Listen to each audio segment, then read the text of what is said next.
Okay. No, so good morning. Meron tayong demo na ngayon. Ito napakaganda ng opportunity.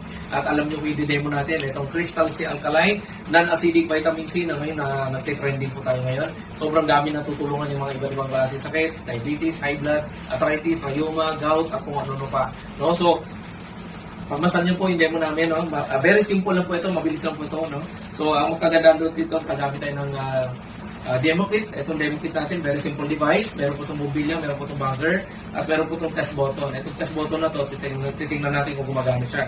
At meron din po itong sensor. Pero subukan muna natin kung gumagana. Subukan po. Okay, magugulat. Yan, no? So ganyan po. Ngayon, itong sensor na to, nadidetect niya kung may energy yung iniinom natin or wala, no? So, ginagamit natin. Ngayon, sasampulan po natin yan. Ang madalas ginagamit natin, distilled water, no? Bakit distilled water? Distilled water po ay patay na tubig, dead water. Bakit? Wala po siyang laman, walang sustansya, wala po siyang energy, wala siyang electrolytes, wala po siyang minerals, wala rin vitamins, so gagamitin po natin siya. Since dead water siya, sabi ng iba, bakit distilled water binibigay sa mga bata? Dahil ang mga bata, ilalagyan po nila po ito ng gatas, no? Siyempre, ang gatas masustansya, so yun po yung dahilan kung bakit ito yung recommended nila para hindi magkaroon po ng conflict dun sa pagtatayin ng bata. Ngayon, ito po, distilled water, sampulan natin. Ngayon, ito po gagamitin natin sensor sa sausaw natin. Kapag umilaw po siya, ibig sabihin po, buhay po yun. Pag hindi umilaw, ibig sabihin, patay, no? Unang baso, patay buhay? Patay. O, pangalawang baso, patay buhay? Patay. Pangatlong baso, patay buhay? Patay. So, pag umilaw ka ng patay na tubig, anong mangyari sa'yo? Patay. Hindi pa kayo mamamatay. Okay, so, patay na tubig siya. So, since patay siya, anong gagawin natin para mabuhay? Simple lang po, no? Kung patay ng Crystal C, si Crystal C po, ganito po siya. Ito po yung capsule, may dahilan din po yan. Bakit? Light sensitive at heat sensitive po yung vitamin C natin, no? So, kailangan po protektahan natin yung laman po nito, no? So, ngayon, gagamitin natin to para mapabuhay po ito pong patay na tubig, no? So, bubuksan nyo po siya yung capsule. Lalagay po natin dyan sa ininom natin tubig. So, ano mangyayari po? Magkakaroon po ng reaction. So, reaction niya sa tubig, ayan, no? Palalakasin po yan na palalakasin po yan. Ayan na. Palakas ng palakas. Ayan. O, di ba?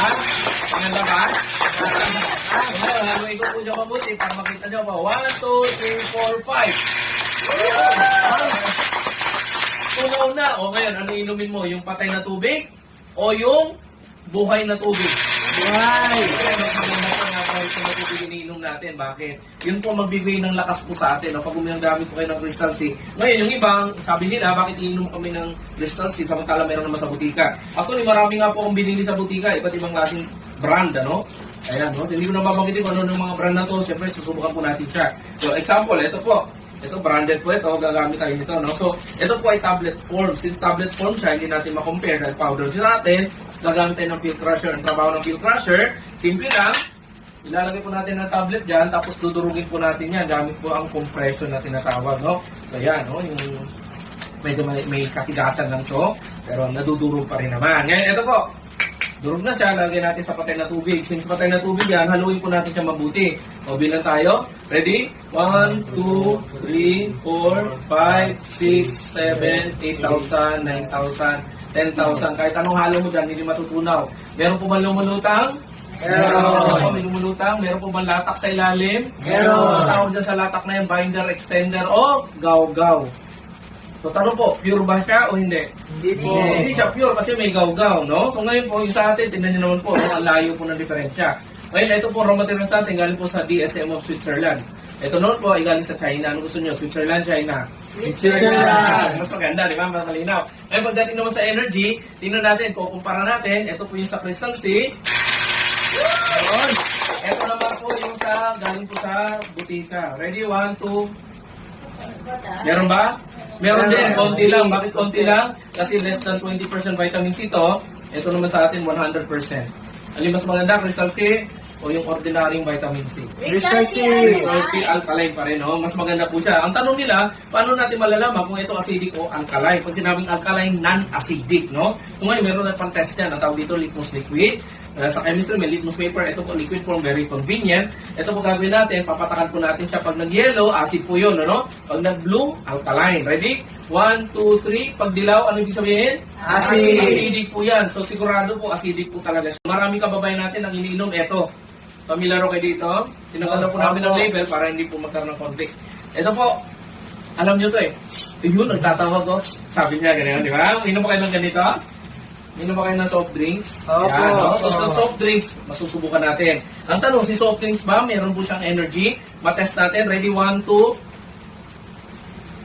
Wala, meron. Meron. Galing po siya sa sugar, kasi puro sugar po yung soft drinks. Tanong, ito bang soft drinks, acid, alkaline?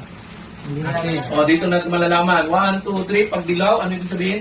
Acid. O, totoo po, no? Confirm po, acidic po siya. Yung iba naman, ang iniinom ganito. Siguro familiar kayo sa bote pa lang, no? Ikukumpara din po natin, tingnan natin, testing natin. Kasi alam nyo po, ang tao to see is to believe. Ayan po, no? So, lalagay po natin yan. Titingnan natin kung may energy po yung ininom na yan. Ready? 1, 2.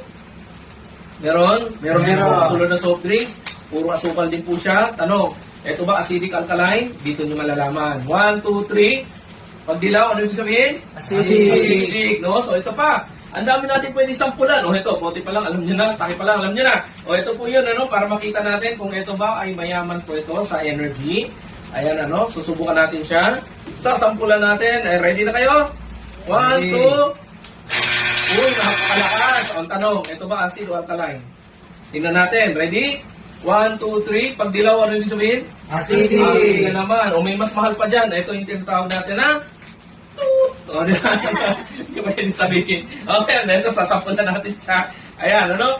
Ngayon, ito, titignan natin. Mayroon po siya malakas sa energy. Ready? 1, 2. O, lakas. O, tanong, ito ba acidic o alkaline? O, hindi natin alam. O, ito yung patunay. 1, 2, 3. Ano po siya? Acidic na naman, o, hinera natin siya ganyan, no, para malaman natin. So, acidic na yan. Ano pa? O, ito na lang. Para hindi tayo magtagal, tubig na tubig. Okay, alam natin, ang tubig, wala po siyang energy. Plain water, wala po siyang lakas, wala po siyang asukal, walang laman, di ba? So, ang tanong, ito ba acidic o alkaline? Distilled water. O, ito nyo malalaman. 1, 2, 3. Ano pong kulay? Ibig sabihin, acidic po siya, no? So, imagine mo naman, uminom tayo ng acid. O, tingnan natin si Crystal C, kung ito ba, alkaline o acidic. Ready? Alam natin, malakas siya. Tingnan natin. Alam natin, malakas talaga siya. O, ito po, alkaline o acidic. Ito na yung patunay. 1, 2, 3. Ano po siya? Alkaline po, ano siya? Alkaline. Yan na totoong alkaline. Bakit? Inom po kayo ng alkaline. Bakit? Ang katawan ng tao, ang dugo natin, alkaline. Importante ang dugo natin eh. Ngayon, pag uminom ka ng acid, anong mangyari sa dugo? Magiging acidic, no? Acid. Ano ininom ng anak mo? Uminom ba sila ng ganito? Puro acid po yung nakikita nyo rito. Di ba? Ngayon, kailangan manumbalik yung alkaline po ng katawan. Okay? Ngayon, pag alkaline ng katawan mo, malakas po siya. Okay? Pag acidic yung katawan, inom ka ng tubig, hindi malakas. Makakatulong po ito sa mga mag-aaral, ano? Para makapag-concentrate sila. Alam nyo ba, sa sobrang lakas ng Crystal C, kanya pandarin ang electric fan. Wow! Gusto nyo makita? O, ito po, no? Gagamit tayo ng electric fan para sample natin, no? Para makita po natin, no? Pakita po natin sa camera, sir. Para ito po, nakikita po. Ito po. Okay, ang kagandahan dito, sasaksak natin sa demo kit. Pagka kayo po uminom lang ng tubig, tingnan natin kung iikot yan. Ready? 1, 2. Walang lakas. Walang lakas, walang kuryente, walang dadalo sa utak mo. Bakit? Walang lakas. Ngayon, pagka Crystal C ginamit mo, bukan natin. Ready? 1, 2.